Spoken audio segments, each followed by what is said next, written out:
Hi hello ಎಲ್ಲರೂ ಹೇಗಿದ್ದೀರಾ? Welcome back to my YouTube channel. ನಾನಿವತ್ತು ವ್ಯಾಲೆಂಟೈನ್ಸ್ ಡೇನ ಯಾವ ರೀತಿ ಸೆಲೆಬ್ರೇಟ್ ಮಾಡಿದ್ದೀವಿ ಅಂತ ಈ ವಿಡಿಯೋದಲ್ಲಿ ತೋರಿಸ್ಕೊಡ್ತೀನಿ. ಆಗ ವ್ಯಾಲೆಂಟೈನ್ಸ್ ಡೇ ಸ್ಪೆಷಲ್ ಆಗಿಬಿಟ್ಟು ಗುಲಾಬ್ ಜಾಮೂನ್ ಕೂಡ ಮಾಡಿದ್ದೆ. ಆ ರೆಸಿಪಿ ಕೂಡ ಈ ವಿಡಿಯೋದಲ್ಲಿ ತಿಳಿಸ್ಕೊಡ್ತೀನಿ. ಸೊ ಎಲ್ರಿಗೂ ನಿಮಗೂ ಕೂಡ happy Valentine's day. 2022 Valentine's day ಯಾವ ರೀತಿ ಅಂತ ಕಂಪ್ಲೀಟ್ ವಿಡಿಯೋ ಮಾಡಿದ್ದೀನಿ, ಅದನ್ನು ಕೂಡ ತೋರಿಸ್ಕೊಡ್ತೀನಿ. ಆ್ಯಕ್ಚುಲಿ ನನ್ನ ಹಸ್ಬೆಂಡ್ ನನಗೆ ಸರ್ಪ್ರೈಸ್ ಕೊಡಬೇಕು ಅಂತ ಹೇಳ್ಬಿಟ್ಟು ಒಂದು ಗಿಫ್ಟ್ ಕಾರ್ಡ್ ಕೊಟ್ಟಿದ್ದು, ಹಾಗೆ ನನ್ನ ಫೇವ್ರೆಟ್ ಕಿಟ್ ಕ್ಯಾಟ್ ಚಾಕ್ಲೇಟ್ ಕೂಡ ಕೊಟ್ಟಿದ್ರು, ಹಾಗೆ ರಿಂಗ್ಸ್ ಕೂಡ ತರಿಸಿದ್ರು. ಗಿಫ್ಟ್ ಕಾರ್ಡ್ದು ಕೂಡ ತೋರಿಸ್ತಿದ್ದೀನಿ ನೋಡಿ, ಎಷ್ಟು ಚೆನ್ನಾಗಿದೆ ಅಂತ ಹೇಳ್ಬಿಟ್ಟು. ಹ್ಯಾಪಿ ವ್ಯಾಲೆಂಟೈನ್ಸ್ ವೀಕ್ ಅಂತ ಬರ್ತಿದೆ. ಹಾಗೆ ಇಲ್ಲಿ you are the one for me ಅಂತ ಕೂಡ ಬರ್ತಿದೆ. ತುಂಬ ಚೆನ್ನಾಗಿತ್ತು ಇದು. ಆ್ಯಕ್ಚುಲಿ ನಂಗೆ ತುಂಬ ಇಷ್ಟ ಆಯಿತು. ಕಿಟ್ ಕ್ಯಾಟ್ ಚಾಕ್ಲೇಟು ಕೂಡ ತುಂಬ ಇಷ್ಟ ಆಯಿತು. ಹಾಗೆ ನೆಕ್ಸ್ಟ್ ನಾನೀಗ ಗುಲಾಬ್ ಜಾಮೂನ್ ಯಾವ ರೀತಿ ಮಾಡೋದು ಅಂತ ತೋರಿಸ್ಕೊಡ್ತೀನಿ. ಪರ್ಫೆಕ್ಟಾಗಿ ಬರುತ್ತೆ, ಯಾವುದೇ ರೀತಿಯ ಜಾಮೂನ್ ಒಡೆಯೋದಿಲ್ಲ, ಜಾಮೂನ್ ಉಂಡೆಗಳು ಕೂಡ ಒಡೆಯೋದಿಲ್ಲ. 100% ಯಾವ ರೀತಿ ಮಾಡೋದು ಅಂತ ನಾನು ಈ ವಿಡಿಯೋದಲ್ಲಿ ನಿಮಗೆ ತೋರಿಸ್ಕೊಡ್ತೀನಿ. ಸ್ಟೆಪ್ ಬೈ ಸ್ಟೆಪ್ಪು ಕೂಡ ನೀವು ನೋಡ್ಕೊಳ್ತಾ ಹೋಗಿ. ಬಟ್ ವಿಡಿಯೋ ಸ್ಕಿಪ್ ಮಾಡಿಬಿಡಿ. ನಾನು ಯಾವ ರೀತಿ ಅಳತೆ ತೊಗೊಂಡಿದ್ದೀನಿ, ಯಾವ ರೀತಿ ಮೆಜರ್ಮೆಂಟ್ ತೊಗೊಂಡಿದ್ದೀನಿ ಅಂತ ನಿಮಗೆ ಗೊತ್ತಾಗಲ್ಲ. ಇಲ್ಲಿ ನಾನು MTR ಗುಲಾಬ್ ಜಾಮೂನ್ ಪ್ಯಾಕೆಟ್ ತೊಗೊಂಡಿದ್ದೀನಿ. ಅದರಲ್ಲಿ ಈ ಹಿಟ್ಟು 1.5 ಬಟ್ಲಷ್ಟು ಆಗಿದೆ. ಅಳತೆ ಗುಲಾಬ್ ಜಾಮೂನ್ ಮಾಡೋಕ್ಕೆ ಮೇನ್ ಇಂಪಾರ್ಟೆಂಟ್ ನಾವು ಗಮನದಲ್ಲಿ ಇಟ್ಕೋಬೇಕಾಗಿರೋದು ಅಳತೆ. ಇಲ್ಲಿ 1.5 ಬೌಲ್ನಷ್ಟು ನಾನು ಹಿಟ್ಟು ಹಾಕ್ಕೊಂಡು ಚೆನ್ನಾಗಿ ಜರಡಿ ಇಟ್ಕೊತೀನಿ. ಆ್ಯಕ್ಚುಲಿ ನಾವು ಹಿಟ್ಟನ್ನು ನೀರು ಹಾಕ್ಬಿಟ್ಟು ಅಥವಾ ಹಾಲು ಹಾಕ್ಬಿಟ್ಟು ಮಿಕ್ಸ್ ಮಾಡಬೇಕಾದ್ರೆ ಯಾವುದೇ ರೀತಿಯಾದಂಥ ಉಂಡೆಗಳಿರಬಾರ್ದು. ಉಂಡೆಗಳಿದ್ದರೆ ನಾವು ಜಾಮೂನ್ ಉಂಡೆ ಮಾಡಬೇಕಾದ್ರೆ ಆವಾಗ ಒಡೆಯೋ ಚಾನ್ಸಸ್ ಇರುತ್ತೆ. ಸೊ ಅದಕ್ಕೆ ನಾವು ನೀಟಾಗಿ ಜರಡಿ ಹಿಡ್ಕೋಬೇಕು ಹಿಟ್ಟೆಲ್ಲ.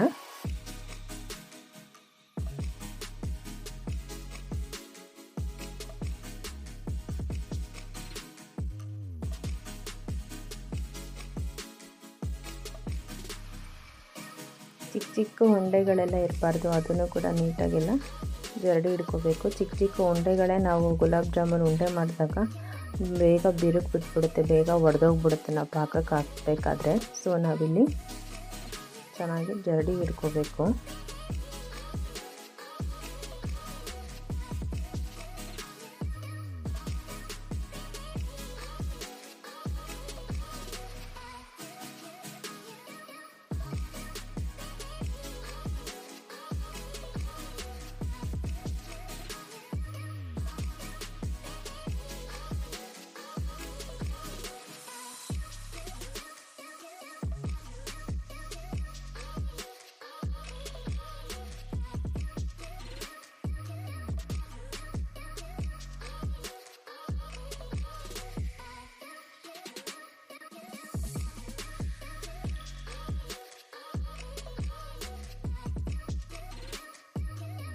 ನೋಡಿ, ಈ ರೀತಿ ಕ್ಲೀನಾಗಿ ಜರಡಿ ಇಟ್ಕೊಂಡಿದ್ದೀನಿ ಹಿಟ್ಟನ್ನು.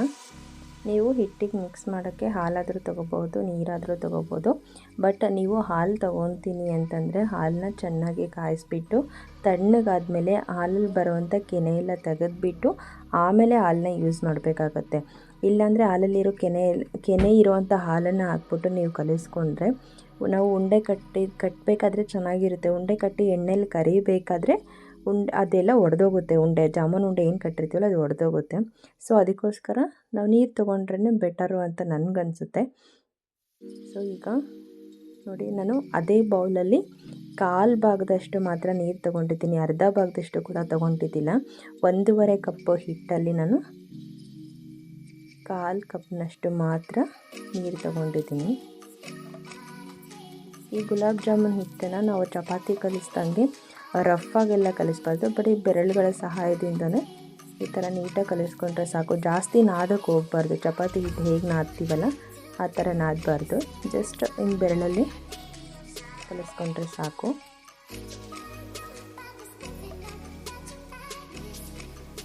ನಾನು ಈ ವಿಡಿಯೋದಲ್ಲಿ ಯಾವ ರೀತಿ ತೋರಿಸ್ಕೊಡ್ತಿದ್ದೀನಿ, ನೀವು ಕೂಡ ಇದೇ ರೀತಿ ಟ್ರೈ ಮಾಡಿ.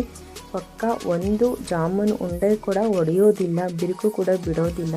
ತುಂಬ ಸಾಫ್ಟಾಗಿ ತುಂಬ ಚೆನ್ನಾಗಿ ಬರುತ್ತೆ. ಈ ರೀತಿ ನೀವು ಮನೇಲಿ ಒಮ್ಮೆ ಟ್ರೈ ಮಾಡಿ ನಂಗೆ ಕಮೆಂಟ್ ಮಾಡಿ ಕೂಡ ತಿಳಿಸಿ ಯಾವ ರೀತಿ ಬಂದಿತ್ತು ಅಂತ ಹೇಳಿ. ನೀವು ಹಿಂಗೆ ಹಿಟ್ಟು ಕಲಿಸ್ಕೋಬೇಕಾದ್ರೆ ನಿಮಗೇನಾದರೂ ಹಿಟ್ಟು ಕೆಲವೊಮ್ಮೆ ತೆಳ್ಳಗಾಗ್ಬಿಡುತ್ತೆ ಅಂತ ಹೇಳ್ತಿರ್ತಾರೆ ಕೆಲವೊಬ್ಬರು. ಆ ಥರ ಏನಾದರೂ ಹಿಟ್ಟು ತೆಳ್ಳಗಾದರೆ ಪಾರ್ಲೆಜಿ ಬಿಸ್ಕೆಟು ಅಥವಾ ಬೇರೆ ಯಾವುದಾದ್ರೂ ಒಂದು ಬಿಸ್ಕೆಟ್ನ ನೀವು ಮಿಕ್ಸಿಲಿ ಹಾಕ್ಕೊಂಡು ಚೆನ್ನಾಗಿ ಪುಡಿ ಮಾಡ್ಕೊಳ್ಳಿ. ಪುಡಿ ಮಾಡಿಕೊಂಡು ನಂತರ ನೀವು ಈ ಹಿಟ್ಟಿಗೆ ಸೇರಿಸ್ಕೋಬೋದು ಹದ ಬರೋ ಥರ.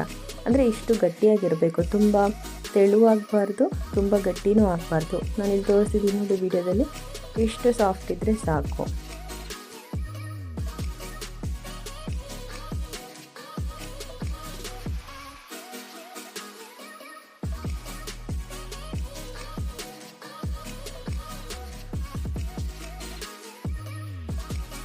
ನಾವು ಈ ರೀತಿ ಉಂಡೆ ಮಾಡ್ಕೊಂಡ ತಕ್ಷಣ ಸ್ವಲ್ಪ ಎಣ್ಣೆ ಹಾಕ್ಕೊಂಡು ಹಿಟ್ಟಿಗೆಲ್ಲ ಚೆನ್ನಾಗಿ ಸವರ್ಬಿಟ್ಟು ಒಂದು 5 ನಿಮಿಷ ಎತ್ತಿಡಬೇಕು.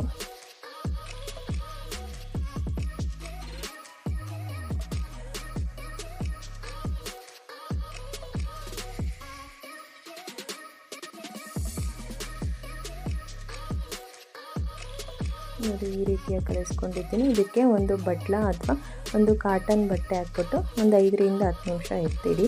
ಇದನ್ನು ಎತ್ತಿದ ತಕ್ಷಣ ನಂತರ ನೀವು ಸಕ್ಕರೆ ಪಾಕಕ್ಕೆ ರೆಡಿ ಮಾಡ್ಕೊಳ್ಳಿ. ಅಷ್ಟೊತ್ತಿಗೆ ಹಿಟ್ಟು ಕೂಡ ಚೆನ್ನಾಗಿ ನೆಂದ್ಕೊಂಡಿರುತ್ತೆ. ಈ ಕಡೆ ಸಕ್ಕರೆ ಪಾಕದಲ್ಲಿ ನಾವು ಅಳತೆ ಯಾವ ರೀತಿ ತೊಗೋಬೇಕು ಅಂದರೆ, ನಾವು 1.5 ಕಪ್ನಷ್ಟು ಹಿಟ್ಟು ತೊಗೊಂಡಿದ್ದೀವಿ. ಸೊ 3 ಕಪ್ಪಿನಷ್ಟು ನಾವು ಸಕ್ಕರೆ ತೊಗೋಬೇಕಾಗುತ್ತೆ. ಏನು ಅಳತೆ ಈಗ 1 ಕಪ್ನಷ್ಟು ನೀವು ಹಿಟ್ಟು ತೊಗೊಂಡ್ರೆ 2 ಕಪ್ಪಷ್ಟು ಸಕ್ಕರೆ ತೊಗೋಬೇಕು. ಇಲ್ಲಿ ನಾನು 1.5 ಕಪ್ಪಷ್ಟು ಹಿಟ್ಟು ತೊಗೊಂಡಿರೋದ್ರಿಂದ 3 ಕಪ್ಪಷ್ಟು ಸಕ್ಕರೆ ತೊಗೊಂಡಿದ್ದೀನಿ. ಅಂದರೆ ಡಬಲ್ ತೊಗೋಬೇಕಾಗುತ್ತೆ ನಾವು ಇಲ್ಲಿ ಸಿಹಿ ಮಾಡೋಕ್ಕೆ. ಪರ್ಫೆಕ್ಟ್ ಕನ್ಸಿಸ್ಟೆನ್ಸಿ ಬರಬೇಕು ಅಂದರೆ ಸಕ್ಕರೆದು. ಸೊ 3 ಕಪ್ನಷ್ಟು ಸಕ್ಕರೆ ತೊಗೊಂಡಿದ್ದೀನಿ. 3 ಕಪ್ಪಿನಷ್ಟು ನೀರು ಕೂಡ ಸೇರಿಸ್ಕೊತೀನಿ. 3 ಕಪ್ಪಷ್ಟು ಸಕ್ಕರೆ, 3 ಕಪ್ಪಷ್ಟು ನೀರು ಸೇರಿಸ್ಕೊತೀನಿ.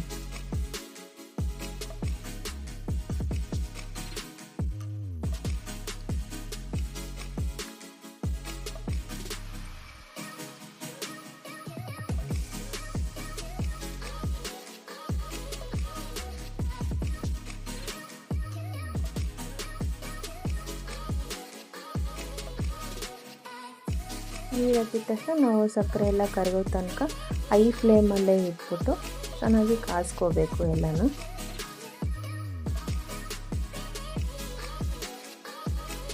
ನೀವು ಉರಿನ ಜಾಸ್ತಿನೇ ಇಟ್ಕೊಳ್ಳಿ, ಸಕ್ಕರೆ ಪಾಕ ಬೇಗ ಆಗಬೇಕಲ್ವ. ಸೊ ಉರಿನ ಸ್ವಲ್ಪ ಬೇಗ ಜಾಸ್ತಿನೇ ಇಟ್ಕೊಂಡು ಬೇಗ ಸಕ್ಕರೆ ಪಾಕ ಕಾಯಿಸ್ಕೋಬೇಕು.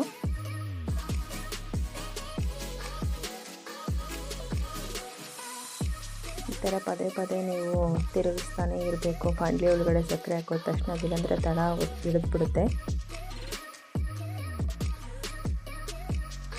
ಇನ್ನೂ ನನ್ನ ಚಾನಲ್ಗೆ ನೀವೆಲ್ಲ ಯಾರು ಸಬ್ಸ್ಕ್ರೈಬ್ ಮಾಡಿಲ್ಲ, ನನ್ನ ಚಾನಲ್ಗೆ ಸಬ್ಸ್ಕ್ರೈಬ್ ಮಾಡಿ, ಲೈಕ್ ಮಾಡಿ, ಹಾಗೆ ಬೆಲ್ಲೈಕನ್ ಕೂಡ ಕ್ಲಿಕ್ ಮಾಡಿ. ನಾನು ನೆಕ್ಸ್ಟು ರೆಸಿಪಿ ಯಾವುದಾದ್ರೂ ವಿಡಿಯೋ ಅಪ್ಲೋಡ್ ಮಾಡಿದಾಗ ನಿಮಗೆ ನೋಟಿಫಿಕೇಷನ್ ಕೂಡ ಬರುತ್ತೆ. ಆವಾಗ ನೀವು ನನ್ನ ವೀಡಿಯೋನ ಇಮಿಡಿಯೇಟಾಗಿ ಕೂಡ ನೋಡ್ಬೋದು. ನನ್ನ ರೆಸಿಪೀಸ್ ನಿಮಗೆ ಯಾವುದು ಇಷ್ಟ ಆಗಿದೆ ಅಂತ ಹೇಳ್ಬಿಟ್ಟು ಕಮೆಂಟ್ ಮೂಲಕ ತಿಳಿಸ್ಕೊಡಿ. ನನಗೆ ಹೀಗೆ ಸಪೋರ್ಟ್ ಮಾಡ್ತಾಯಿರಿ. ಎಲ್ರಿಗೂ ಧನ್ಯವಾದಗಳನ್ನ ಹೇಳೋಕ್ಕೆ ಇಷ್ಟಪಡ್ತೀನಿ.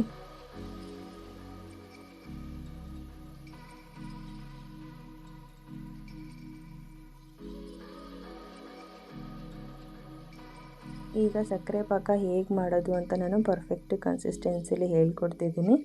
1.5 ಕಪ್ನಷ್ಟು ಹಿಟ್ಟು, 3 ಕಪ್ಪಿನಷ್ಟು ಸಕ್ಕರೆ ತೊಗೊಂಡಿದ್ದೀನಿ. ಸಕ್ಕರೆಗೆ 3 ಕಪ್ಪಿನಷ್ಟು ನೀರು ಸೇರಿಸ್ಕೊಂಡು ಚೆನ್ನಾಗಿ ಪಾಕ ಬರೋ ತನಕ ಕಾಯಿಸ್ಕೋಬೇಕು. ಈಗ ಇದು ಸಕ್ಕರೆ ಎಲ್ಲ ನೀರಲ್ಲಿ ಕರಗಿದಾದಮೇಲೆ ಕುದಿ ಬರುತ್ತೆ. ಕುದಿ ಬಂದಾಗ ಕರೆಕ್ಟು ನಾವು 2 ನಿಮಿಷ ಟೈಮ್ ಇಟ್ಕೊಂಡ್ಬಿಟ್ಟು ಸಕ್ಕರೆ ಪಾಕ ಮಾಡಿಕೊಂಡ್ರೆ ಸಾಕು. 2 ನಿಮಿಷ ಟೈಮರ್ ಇಟ್ಟು ಕೂಡ ನಿಮಗೆ ವಿಡಿಯೋದಲ್ಲಿ ತೋರಿಸ್ತೀನಿ. ಇನ್ನೂ ಸಕ್ಕರೆ ಕರಗಿಲ್ಲ. ಸಕ್ಕರೆ ಕರಗಿದ ನಂತರ ಕುದಿ ಬರುತ್ತೆ. ಕುದಿ ಬಂದಾಗ ಇವಾಗ 2 ನಿಮಿಷ ಕರೆಕ್ಟಾಗಿ ಟೈಮ್ ಇಟ್ಕೊಂಡ್ಬಿಟ್ಟು ಆಮೇಲೆ ಫ್ಲೇಮ್ ಆಫ್ ಮಾಡ್ಕೋಬೋದು ಗ್ಯಾಸು. 2 ನಿಮಿಷಕ್ಕೆ ಅದು ಆಯ್ಲಿ ಥರ ಈಗ ಮುಟ್ಟು ನೋಡಿಬಿಟ್ರೆ ನೀರು ಎಣ್ಣೆ ಥರ ಅಂತ ಅನ್ನಿಸ್ತಾ ಇರಬೇಕು. ಅಲ್ಲಿ ತನಕ ನಾವು ಪಾಕನ ಕಾಯಿಸ್ಕೋಬೇಕು, ಸಕ್ಕರೆ ಪಾಕನ.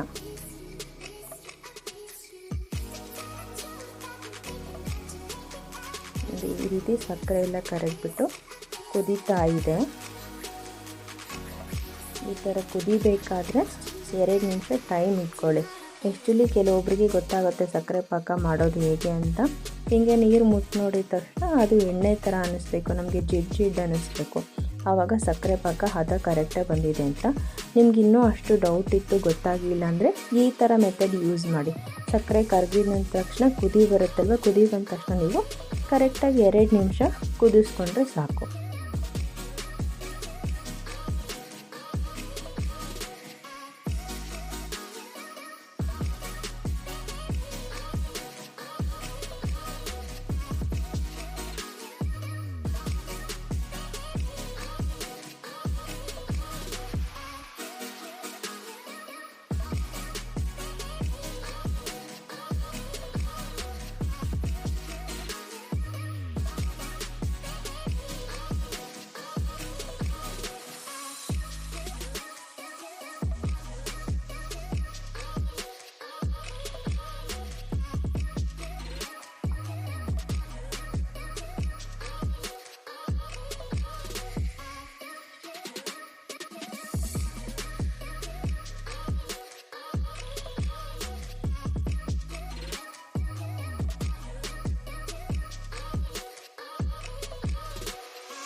ಒಂದೂವರೆ ನಿಮಿಷ ಆಯಿತು, ಇನ್ನು ಅರ್ಧ ನಿಮಿಷ ಕಾಯಬೇಕು.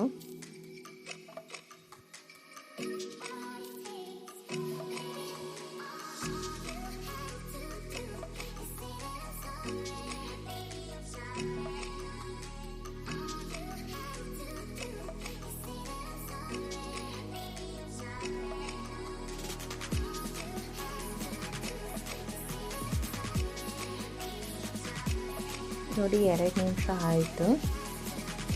ಇವಾಗ ನಾವು ಗ್ಯಾಸ್ ಆಫ್ ಮಾಡ್ಕೊಳ್ಳೋಣ. ನೀವು ಇದಕ್ಕೆ 1, 2, 3 ಕೇಸರಿ ದಳ ಕೂಡ ಸೇರಿಸ್ಕೋಬೋದು. ಕೇಸರಿ ದಳ ಎಲ್ಲಿಲ್ಲ ಅಂತ ನಾವು ಸೇರಿಸ್ಕೊಂಡಿಲ್ಲ. ನಿಮ್ಮ ಮನೇಲಿ ಕೇಸರಿ ಇದ್ದರೆ ಕೇಸರಿ ದಳನೂ ಕೂಡ 1, 2ರಿಂದ 3 ಸೇರಿಸ್ಕೊಳ್ಳಿ. ಸ್ವಲ್ಪ ಹಾಗೆ ಏಲಕ್ಕಿ ಪೌಡ್ರು ಕೂಡ ಸೇರಿಸ್ಕೊಳ್ಳಿ.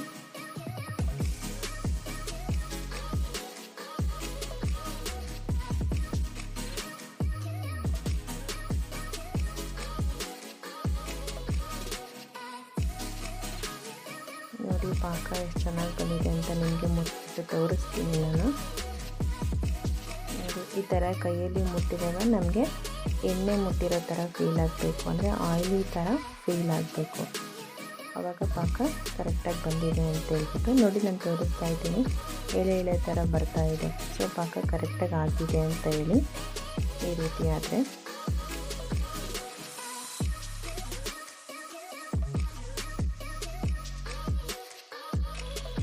ಇಷ್ಟೇ ಸಕ್ಕರೆ ಪಾಕ ಮಾಡೋದು. ಸೊ ನಾವು ಏನು ಉಂಡೆ ಮಾಡ್ಕೊಂಡಿರ್ತೀವಲ್ಲ, ನಾವು ಇದು ಉಗುರು ಬೆಚ್ಚಗೆ ಸಕ್ಕರೆ ಪಾಕ ಇದ್ದಾಗ ಸೊ ಉಂಡೆನೆಲ್ಲ ಕರೆದ್ಬಿಟ್ಟು ಸಕ್ಕರೆ ಪಾಕದಲ್ಲಿ ಹಾಕಿದರೆ ಜಾಮೂನ್ ರೆಡಿ ಆಗುತ್ತೆ. ಗ್ಯಾಸ್ ಆಫ್ ಮಾಡ್ಕೊಂಡಿದ್ದೀನಿ. ಇದು ಸಕ್ಕರೆ ಪಾಕ ಯಾವ ರೀತಿ ಆಗಿದೆ ಅಂತೇಳಿ. ಸೊ ನಾವಿವಾಗ ಜಾಮೂನಿಗೆ ಹಿಟ್ಟು ಕಲಸಿಟ್ಟಿರ್ತೀವಲ್ಲ, ಅದಕ್ಕೆ ಈಗ ಚೆನ್ನಾಗಿ ಚಿಕ್ಕದಾಗಿ ಉಂಡೆ ಮಾಡ್ಕೋಬೇಕು. ನೀವು ಉಂಡೆ ಮಾಡ್ಕೊಳ್ಳೋಕ್ಕೆ 1 ಸ್ಪೂನ್ ತುಪ್ಪ ಆದರೂ ತೊಗೊಳ್ಳಿ ಅಥವಾ ಎಣ್ಣೆ ಆದರೂ ತೊಗೊಳ್ಳಿ. ಚಿಕ್ಕದಾಗಿ ನಿಮಗೆ ಯಾವ ಸೈಜಲ್ಲಿ ಬೇಕೋ ಆ ಸೈಜಲ್ಲಿ ನೀವು ಉಂಡೆ ಕಟ್ಟಬೇಕು. ಕೈಗೆ ಸ್ವಲ್ಪ ಎಣ್ಣೆ ಸವರ್ಕೊಬೇಕು. ಸವರ್ಕೊಂಡು ಇಷ್ಟು ಚಿಕ್ಕ ಗಾತ್ರದಲ್ಲಿ ನಾವು ಉಂಡೆ ಮಾಡ್ಕೋಬೇಕು. ನಾವು ಎಷ್ಟು ಉಂಡೆ ಮಾಡ್ಕೊಂಡಿದ್ದೀರೋ ಅದ್ರ ಡಬಲ್ ಸೈಜೇ ಆಗುತ್ತೆ ಇದು ನಾವು ಸಕ್ಕರೆ ಪಾಕದಲ್ಲಿ ಹಾಕಿದಾಗ. ಸೊ ನೀವು ಆದಷ್ಟು ಚಿಕ್ಕದಾಗಿಯೇ ಜಾಮೂನು ಉಂಡೆಗಳನ್ನ ಮಾಡ್ಕೊಳ್ಳಿ. ನೋಡಿ ತೋರಿಸ್ತಿದ್ದೀನಿ, ನಾನು ಈ ಸೈಜಲ್ಲಿ ಜಾಮೂನು ಉಂಡೆಗಳನ್ನ ಮಾಡ್ಕೊಂಡಿದ್ದೀನಿ.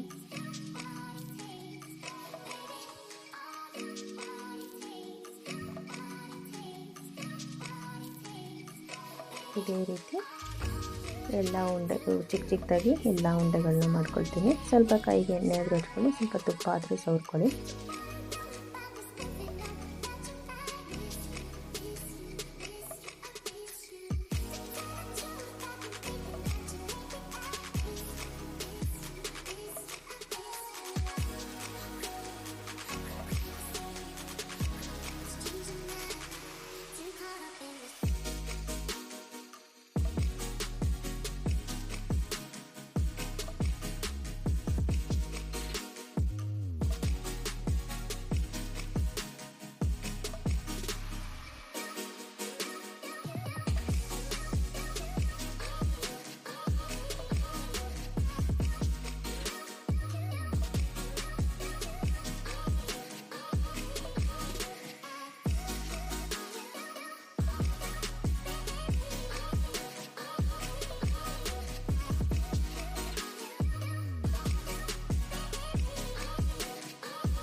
ಈ ರೀತಿ ನಾನು ಎಲ್ಲ ಉಂಡೆಗಳನ್ನ ಮಾಡ್ಕೊಂಡಿದ್ದೀನಿ.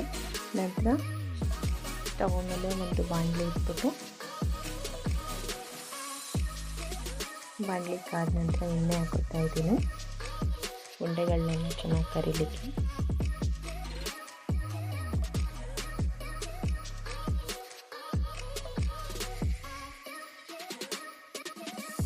ಎಣ್ಣೆ ಕಾದ ನಂತರ ನಾನು ಫಸ್ಟು ಒಂದು ಉಂಡೆ ಹಾಕ್ಬಿಟ್ಟು ನೋಡ್ತೀನಿ ಯಾವ ರೀತಿ ಆಗಿದೆ ಅಂತ ಹೇಳ್ಬಿಟ್ಟು.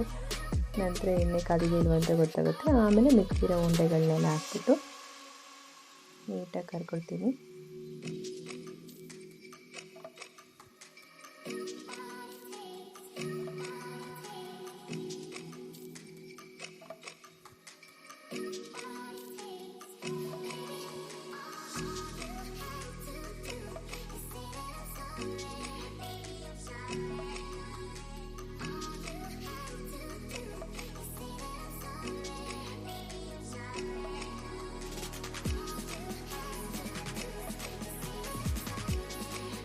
ಈ ಉಂಡೆಗಳನ್ನ ಕಂಪ್ಲೀಟಾಗಿ ರೆಡ್ ಕಲರ್ ಬರೋ ಥರ ಕೆಂಪಗಾಗೋ ಥರ ಚೆನ್ನಾಗಿ ಫ್ರೈ ಮಾಡ್ಕೋಬೇಕು.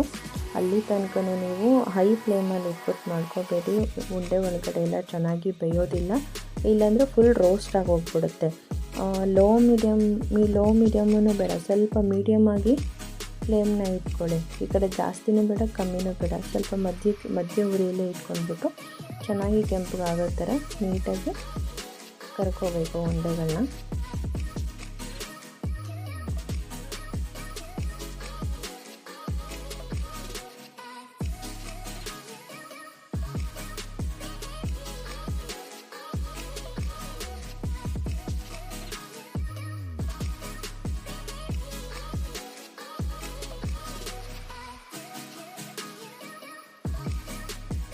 ನೀವು ನೋಡ್ತಾ ಇರ್ಬೋದು ಕಲರೆಲ್ಲ ಉಂಡೆಗಳ್ದು ಯಾವ ರೀತಿ ಚೇಂಜ್ ಆಗಿದೆ ಅಂತ. ಈ ರೀತಿ ನಾವು ನಿಧಾನ ಉರಿಯಲ್ಲಿ ಇಟ್ಕೊಂಡ್ಬಿಟ್ಟು ಚೆನ್ನಾಗಿ ಕರಿಬೇಕು. ನೋಡಿ ಈ ಕಲರ್ ಬರಬೇಕು, ಕೆಂಪು ಬರಬೇಕು. ತುಂಬ ಕಪ್ಪಾದರೆ ಅದು ಫುಲ್ ಒತ್ತೋಗಿರೋ ಥರ ಫೀಲ್ ಆಗುತ್ತೆ ತಿನ್ನಬೇಕಾದ್ರೆ. ಸ್ವಲ್ಪ ರೆಡ್ಡಿಶ್ ಬರಬೇಕು, ಇಷ್ಟು ಕೆಂಪಗಾದರೆ ಸಾಕು. ನೋಡಿ ಒಂದು ಉಂಡೆನೂ ಕೂಡ ಒಡೆದಿಲ್ಲ, ಬಿರುಕು ಕೂಡ ಬಿಟ್ಟಿಲ್ಲ. ಈ ಥರ ಉಂಡೆ ಬಂದರೆ ಮಾತ್ರ ನಾವು ಪಾನಕದಲ್ಲಿ ಹಾಕಿದಾಗ ಒಡೆಯೋದಿಲ್ಲ. ಸೊ ಈ ಥರನೇ ನಾವು ಮಾಡ್ಕೋಬೇಕು. ಸೊ ಹಾಲಲ್ಲಿ ಮಾಡ್ಕೊಳ್ಳೋದಾದರೆ ನಾನು ಹೇಳಿರೋ ಸ್ಟೆಪ್ನ ಮರಿಬೇಡಿ. ಹಾಲಿನಲ್ಲಿ ಕೆನೆ ತೆಗೆದುಬಿಟ್ಟು ಹಾಲಲ್ಲಿ ಕಲಿಸ್ಕೊಬೇಕು ಹಿಟ್ಟನ್ನು.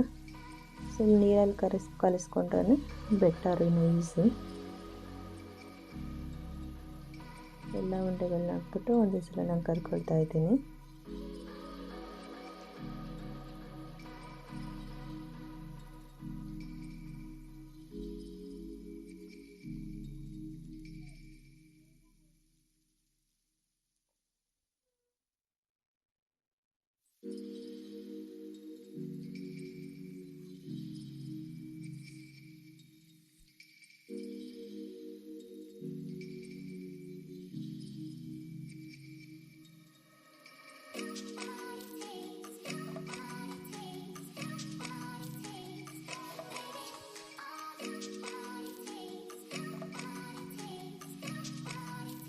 ಈ ಥರ ನಾವು ಕೈ ಆಡಿಸ್ತಾನೆ ಇರಬೇಕು, ಇಲ್ಲಾಂದರೆ ಅದು ಒಂದೇ ಕಡೆನೇ ಬೇಯುತ್ತೆ, ಇನ್ನೊಂದು ಕಡೆ ಬೇಯಲ್ಲ. ಸೊ ಪದೇ ಹಿಂಗೆ ಅಂದ್ಕೊತಾನೆ ಇದ್ದರೆ ಚೆನ್ನಾಗಿ ಬೇಯ್ತಾ ಇರುತ್ತೆ. ಒಳಗಡೆ ಎಲ್ಲ ಬೇಯಬೇಕಲ್ವ ಉಂಡೆ ಎಲ್ಲ.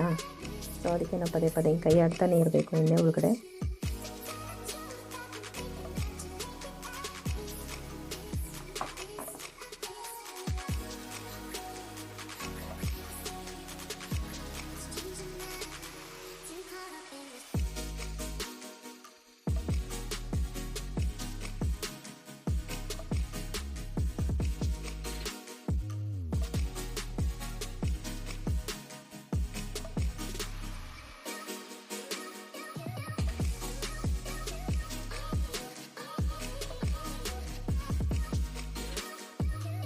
ಆ್ಯಕ್ಚುಲಿ ಗುಲಾಬ್ ಜಾಮೂನ್ ರೆಸಿಪಿ ಮಾಡೋದು ತುಂಬ ಈಸಿ.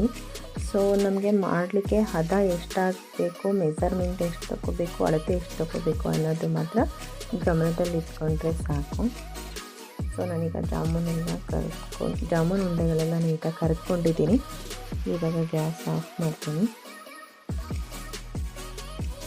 ನಂತರ ನಾವು ಸಕ್ಕರೆ ಪಾಕ ಏನು ತೊಗೊಂಡಿದ್ದೀವಲ್ಲ, ನಾವು ಸಕ್ಕರೆ ಪಾಕ ಜಾಮೂನು ಉಂಡೆಗಳನ್ನ ಹಾಕೋಕ್ಕೂ ಮುಂಚೆ ನಾವು ಸಕ್ಕರೆ ಪಾಕ ಒಂದು ಸಲ ಟೆಸ್ಟ್ ಮಾಡಿ ನೋಡಬೇಕು. ಉಗುರು ಬೆಚ್ಚಗೆ ಇದೆಯಾ ಅಥವಾ ತುಂಬ ಬಿಸಿ ಇದೆಯಾ ಅಥವಾ ತಣ್ಣಗಾಗಿದೆಯಾ ಅಂತ ಹೇಳ್ಬಿಟ್ಟು. ತುಂಬ ಬಿಸಿ ಇದ್ದರೆ ಜಾಮೂನು ಉಂಡೆಗಳು ಬೇಗ ಒಡೆದೋಗ್ಬಿಡುತ್ತೆ. ತಣ್ಣಗಾದರೆ ಜಾಮೂನು ಉಂಡೆಗಳು ಸಕ್ಕರೆ ಪಾಕನ ಹೀರ್ಕೊಳ್ಳಲ್ಲ, ಸಿಹಿ ಬರಲ್ಲ. ಸೊ ಅದಕ್ಕೆ ನಾವು ತಣ್ಣಗಾಗಿದ್ದರೆ ಇನ್ನೊಂದು ಸಲ ಉಗುರು ಬೆಚ್ಚಗೆ ಮಾಡ್ಕೊಂಡ್ಬಿಟ್ಟು ಆಮೇಲೆ ನಂತರ ನೀವು ಜಾಮೂನು ಉಂಡೆಗಳನ್ನ ಹಾಕ್ಬಿಟ್ಟು ಒಂದು 15ರಿಂದ 20 ನಿಮಿಷ ಎತ್ತಿಡಿ ಸಾಕು. ಜಾಮೂನು ಉಂಡೆಗಳು ತಿನ್ನಲಿಕ್ಕೆ ರೆಡಿಯಾಗಿರುತ್ತೆ. ಸೊ ಜಾಮೂನು ರೆಸಿಪಿ ಮಾಡೋದು ನಿಮ್ಗೆ ಇಷ್ಟ ಆಗಿದ್ದರೆ ಕಮೆಂಟ್ ಮಾಡಿ ತಿಳಿಸಿ ಯಾವ ರೀತಿ ಬಂದಿತ್ತು ವಿಡಿಯೋ ಅಂತ ಹೇಳ್ಬಿಟ್ಟು. ನನ್ನ ಚಾನಲ್ಗೆ ಹೀಗೆ ನೋಡ್ತಾ ಇರಿ ಅಂತ ಹೇಳ್ತಾ ಇದ್ದೀನಿ. ಹಾಗೆ ಸಪೋರ್ಟ್ ಮಾಡ್ತಾಯಿರಿ. ಸೊ ನನಗೆ 15ರಿಂದ 20 ನಿಮಿಷ ಆದಮೇಲೆ ನಿಮಗೆ ತೋರಿಸ್ತಾ ಇದ್ದೀನಿ ನೋಡಿ. ಒಂದು ಉಂಡೆಗಳು ಕೂಡ ಜಾಮೂನು ಉಂಡೆ ಒಡೆದಿಲ್ಲ. ಎಷ್ಟು ಚೆನ್ನಾಗಿ ಬಂದಿದೆ ಅಂತ ನೀವು ನೋಡ್ಬೋದು. ನಾನು ನಿಮಗೆ ತೋರಿಸ್ತಾ ಇದ್ದೀನಿ. ಸಕ್ಕರೆ ಪಾಕದಲ್ಲಿ ಆದಮೇಲೂ ಕೂಡ ಒಡೆದಿಲ್ಲ. ಸೊ ಹದ ಕರೆಕ್ಟಾಗಿ ಮಾಡಿಕೊಂಡ್ರೆ ಈ ರೀತಿ ತುಂಬ ಚೆನ್ನಾಗಿ ಬರುತ್ತೆ ಜಾಮೂನು.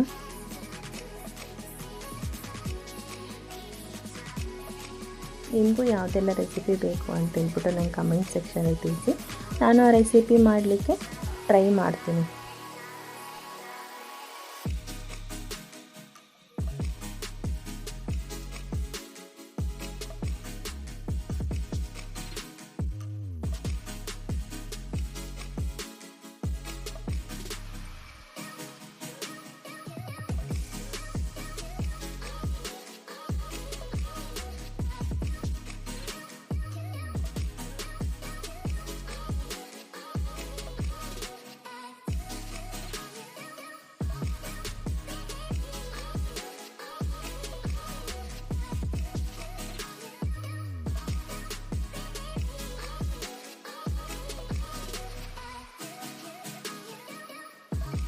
ಬೌಲಲ್ಲಿ ಕೂಡ ಜಾಮೂನ್ ಕೂಡ ಸರ್ವ್ ಮಾಡಿದ್ದೀನಿ ನೋಡಿ.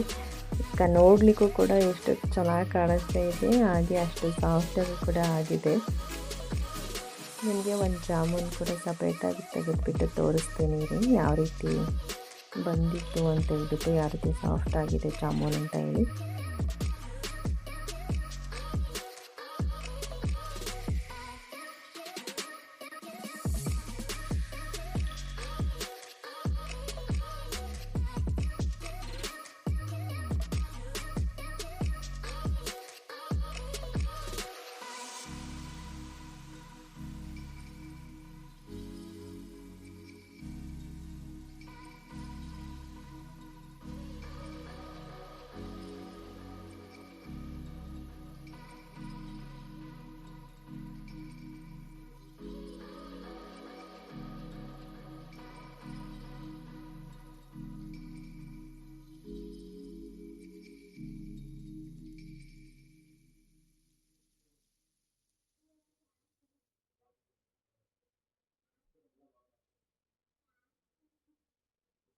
ನಾನಿವಾಗ ಒಂದು ಜಾಮೂನ್ ಕೂಡ ತೆಗೆದುಬಿಟ್ಟು ಕಟ್ ಮಾಡಿ ತೋರಿಸ್ತೀನಿ ರೀ ನಿಮಗೆ, ಯಾವ ರೀತಿ ಆಗಿದೆ ಅಂತೇಳಿ ಗೊತ್ತಾಗುತ್ತೆ ನೋಡಿ. ತುಂಬ ಹಿಂಗೆ ಮುಟ್ಟಿದ ತಕ್ಷಣ ಒಡೆದು ಕೂಡ ಹೋಗಲ್ಲ ಜಾಮೂನು. ಮೀಡಿಯಮ್ ಆಗಿದೆ, ತುಂಬ ಸಾಫ್ಟ್ ಇಲ್ಲ, ತುಂಬ ಗಟ್ಟಿ ಇಲ್ಲ, ಮೀಡಿಯಮ್ ಆಗಿದೆ. ತುಂಬ ಚೆನ್ನಾಗಾಗಿದೆ, ಟೇಸ್ಟ್ ಕೂಡ ತುಂಬ ಚೆನ್ನಾಗಿದೆ. ನೀವು ಕೂಡ ಖಂಡಿತ ಒಂದ್ಸಲ ಮನೇಲಿ ಈ ಥರ ಟ್ರೈ ಮಾಡಿ ನನಗೆ ಕಮೆಂಟ್ ಮಾಡಿ ತಿಳಿಸಿ. Thank you so much for watching this video.